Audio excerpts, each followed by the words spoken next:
Koszmar powraca i dziś specjalnie dla Was mamy materiał wyczekiwany przez większość fanatyków Rezydencji Zła.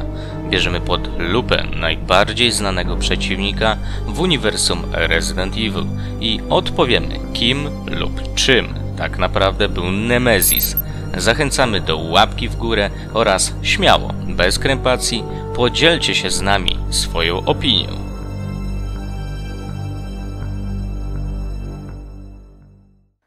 Welcome to the Umbrella Chronicles. Accessing file number 249811149RC. Nemesis był jednym z najbardziej ambitnych projektów Umbrelli. Miał być wzorem i przykładem, że zmutowana istota może być inteligentna oraz potrafi przyjmować i wykonywać rozkazy. Owego przedsięwzięcia podjęła się europejska placówka w Umbrelli we Francji. W 1988 roku poprzez manipulację genową został opracowany pasożyt nazwany Nemesis Alpha. Z czasem, po kilku nieudanych próbach połączenia pasożyta z gospodarzem i po wyeliminowaniu błędów w serii Tyrantów 103, wspólnymi siłami amerykańskiej i europejskiej placówki udało się w końcu stworzyć idealnego nosiciela Nemesisa T, jakiego znamy z Resident Evil 3.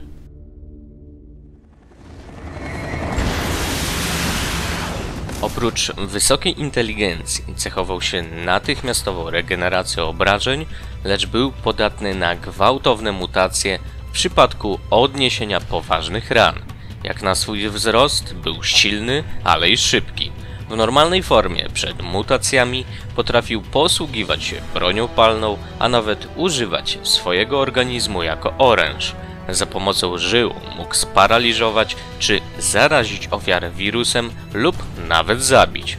Został uzbrojony w specjalnie zaprojektowaną dla niego bazukę oraz trench, który chronił przed kulami i wybuchami oraz służył jako ogranicznik niekontrolowanej mutacji potwora.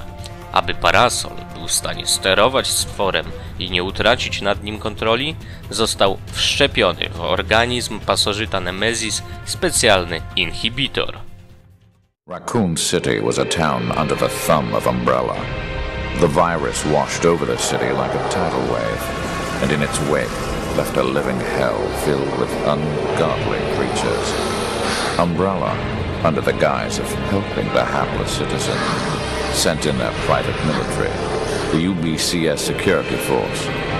Jill Valentine, a member of STARS, finds herself still trapped in the nightmare she thought she left behind with the mansion incident. Incydent w Raccoon był idealnym poligonem doświadczalnym dla korporacji i jej stworzeń. Po wydarzeniach w willi Spencera niedobitki oddziału STARS zostali obrani za cel Umbrelli. Korporacja nie kierowała się tylko żądzą zemsty na członkach oddziału, którzy po wydarzeniach w górach Arkley mocno nagłaśniali całą sprawę i dążyli do tego, aby pociągnąć firmę do odpowiedzialności. Głównie chciano udowodnić, że Monstrum wykona powierzone zadanie i tym samym, że jest w stanie zapamiętywać wskazane cele i sprawdzić jako produkt wojskowy. Z europejskiej placówki Nemesis T został przetransportowany, a następnie helikopterem zrzucony do zainfekowanego miasta. Po uprzednim szkoleniu, instruktażu i pokazaniu zdjęć ofiar, potwór otrzymał jeden cel – zabić członków STARS. They're the best. Fire!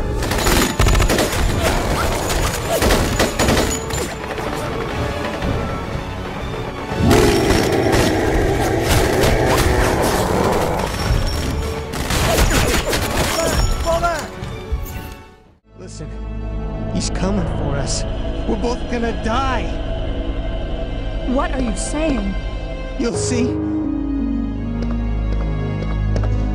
He's after STARS members. There's no escape. Późnym wieczorem 28 września pilot śmigłowca byłego już zespołu STARS Alpha brat Vickers został wytropiony i padł jako pierwszy ofiarą Nemesisa T. Przed głównym wejściem do komisariatu Raccoon Monstrum za pomocą swych żył zabiło funkcjonariusza po czym obrał za cel jego towarzyszkę i funkcjonariuszkę STARS, Jill Valentine. Tej jednak udało się uciec i nawiązać kontakt z ocalałymi najemnikami Umbrelli, których korporacja spisała na straty. Nemesis tymczasem obserwował, analizował i szukał dogodnej sytuacji, aby zaatakować, a najemników obrał jako cele drugorzędne. Podczas jazdy bohaterów tramwajem do punktu ewakuacyjnego przy wieży zegarowej Świętego Michała, stwór uznał, że to dogodny moment i wykonał swój ruch. Mikhail Wiktor stanął w obronie Jill Valentine i zmierzył się z Nemezisem. Mikhail, wait, don't! Wiktor postrzelił wiele razy monstrum, lecz w sytuacji bez wyjścia, w akcie samobójczym, zdetonował granat, który poważnie zranił Nemezisa. Ten jednak wyszedł z opresji poharatany, lecz pasożyt w nim drzemiący zaczął wydzielać chemikalia, dzięki którym wzmocnił ciało, a on sam stał się jeszcze silniejszy. Po tym jak Jill wraz z Carlosem Oliveirą dotarli do wieży zegarowej, wdrążyli w życie plan ratunkowy. Miał ich zabrać helikopter specjalnie przygotowany na ewakuację najemników. Nemezis jednak ich uprzedził i zestrzelił rakietą maszynę, niszcząc przy tym część wieży zegarowej. Nie mając odwrotu, Jill podjęła walkę z monstrum. Nemezis zaraził wzmocnionym szczepem wirusa T Valentine, lecz nie zdołał zabić przez interwencję Carlosa. Zniszczył jego wyrzutnię rakiet i wspólnymi siłami wraz z ledwo przytomną Jill mocno uszkodzili potwora. Ten zatoczył się w ruiny wieży zegarowej i zapadł w letarg w płomieniach.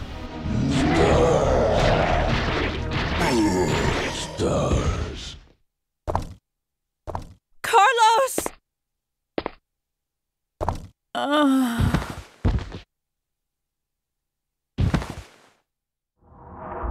Po ciężkich obrażeniach Nemezis potrzebował czasu, aby odzyskać siły i wtedy wszedł w drugi stopień swojej przemiany.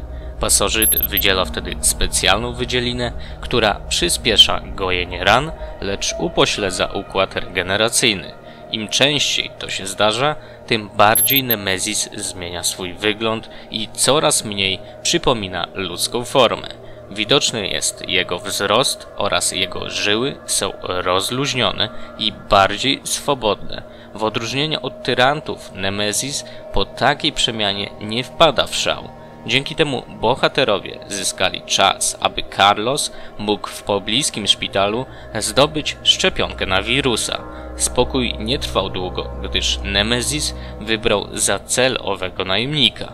Kapralowi udało się jednak podać antywirusa Jill, przez co znów stała się głównym celem Nemezisa. Barely. What's going on? No way! That monster just doesn't give up! What? I thought we killed that thing!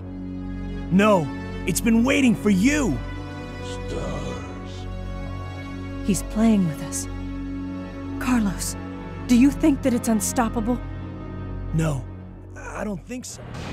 Wczesnym rankiem 1 października monstrum dotarło do strefy przemysłowej Raccoon i osaczyło funkcjonariuszkę na moście. Ta jednak zamiast walczyć wskoczyła do wody. Jakiś czas później znów stanęli naprzeciwko siebie w zakładzie utylizacji spalin Umbrelli, obiekcie, który służył do przetwarzania bioodpadów. Uwięziona wraz ze stworem w komorze do zrzucania odpadów, poważnie raniła Nemezisa chemikaliami. Wtedy to Nemezis wkroczył w swoją ostatnią, krytyczną trzecią formę. Finałową walkę z Valentine stoczył na pobliskim złomowisku. Stwór nie był już w stanie zatrzymać transformacji, a jego niektóre funkcje zostały wyłączone. Aby przetrwać i stać się silniejszy, Nemezis pożywił się martwą materią organiczną tyranta. W tym momencie Nemezis był niczym więcej jak kopą mięcha otaczającą pasożyta.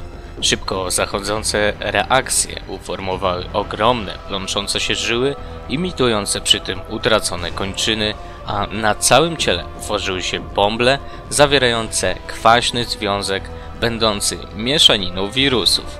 Nieważne, jak bardzo zmieniłby się stwór, on nigdy nie zapomni swojej pierwotnej misji. Ostatecznie Jill pokonała Nemezisa eksperymentalną bronią armii amerykańskiej i wykańczając go serią z rewolweru Magnum.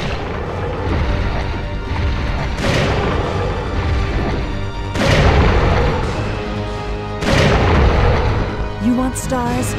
I'll give you stars.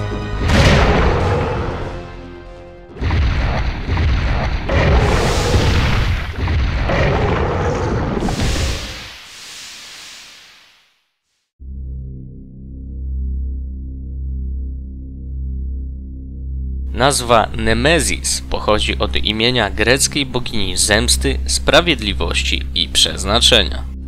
Nemezis pojawia się jako boss na poziomie Raccoon City w grze Under the Skin z 2004 roku. W grze Resident Evil 3, gdy Nemezis pod wieżą zegarową spala górną część płaszcza, zachowuje w dużej mierze te same proporcje co poprzednio. W grze Resident Evil The Umbrella Chronicles jego ciało zyskuje na masie i pokazują się na nim kolce. Gra nie pokazuje za to nam Nemka w trzeciej fazie. Z informacji, jakie posiadamy, wiemy, że istniały 4 modele Nemezis. Jeden z nich był na tyle inteligentny i wykazywał zdolność samodzielnego myślenia, że próbował ucieczki, lecz został szybko zniszczony. Po owym incydencie i wątpliwościach co do inteligencji pozostałej trójki zostali wyposażeni w inhibitory w celu zwiększenia kontroli. Podobnie Umbrella kontrolowała inne mutanty. Ten, którego znamy, zginął podczas wybuchu w Raccoon. O losie pozostałych dwóch nie mamy pojęcia, lecz Resident Evil Survival 2 sugeruje, że jeden z nich mógł trafić na wyspę Rockford. Resident Evil Operacja Raccoon City przedstawia nam także pasożyta typu Nemesis Beta.